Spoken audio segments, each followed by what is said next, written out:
A Mile High Wedding, A Mile High Romance, Book 8, written by Cassidy Cole, narrated by Julia Emlen.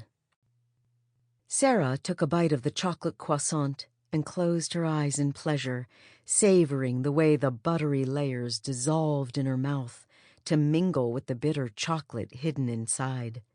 She opened her eyes to see Tyler watching her from across the table with that sexy half-smile she loved so much. She still forgot to breathe sometimes when she looked at him.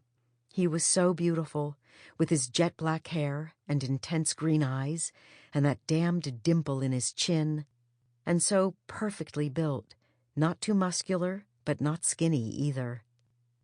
She knew now, after a couple months of living with him, what it took to maintain that physique, and she was glad he didn't care whether she shared those particular activities.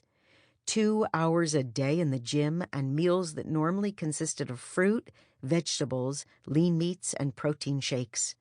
She shuddered at the thought of giving up her croissants, cheeseburgers, and coffee loaded with creamer. "Want a bite?" She offered him the croissant. "No."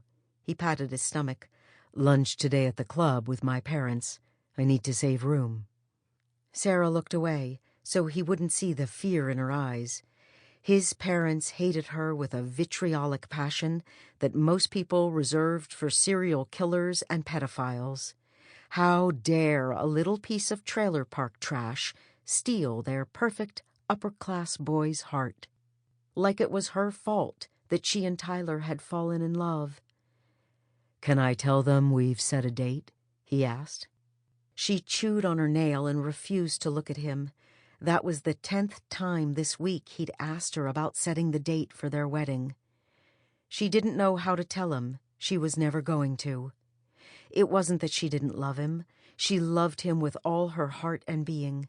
He was the best thing that had ever happened to her, and she didn't want to lose him. But how could she marry him when his parents so clearly despised her, and most of his social circle did too? Right now, his parents assumed he'd wake up, realize his mistake, and leave her.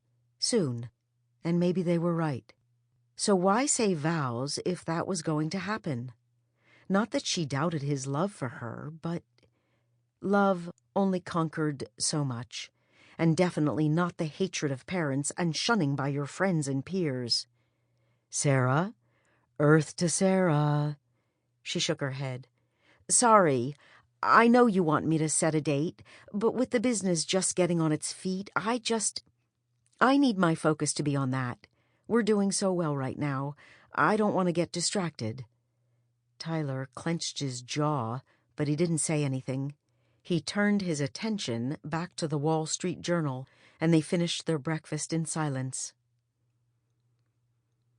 An hour later, Tyler stood in his walk-in closet, wearing just his boxer briefs, as he decided what to wear. Sarah walked up behind him and ran her hands down his arms as she kissed the back of his neck. She went up on tiptoes to whisper in his ear. "Time for a quickie?" She trailed kisses down his neck and wrapped her arms around his waist, one hand drifting downward from his rock-hard abs. He pulled her hands away and stepped forward. What is it?" she asked as he continued to peruse the rows and rows of suits and slacks. "I don't have time for this." "Tyler?" He glared at her for a second. "Don't you have something to handle for your business? Wouldn't want you to get distracted." She bit back the nasty comment she'd been about to make and turned to leave. No, he was not going to get away with that kind of passive-aggressive crap. No. She turned back and grabbed his arm, spinning him around to face her. "Out with it." "Out with what?" "Out with whatever the hell is bothering you." He laughed, a short, sharp sound. "What's bothering me? How about what's bothering you? I want to marry you, Sarah, but—" He shook his head. "But what?" He crossed his arms and glared at her. "I'm not so sure you want to marry me."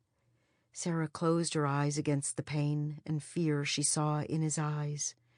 "Of course I do." "So set the date. Tell me when we can get married." She chewed on her lip. "Sarah..." Sample complete. Ready to continue?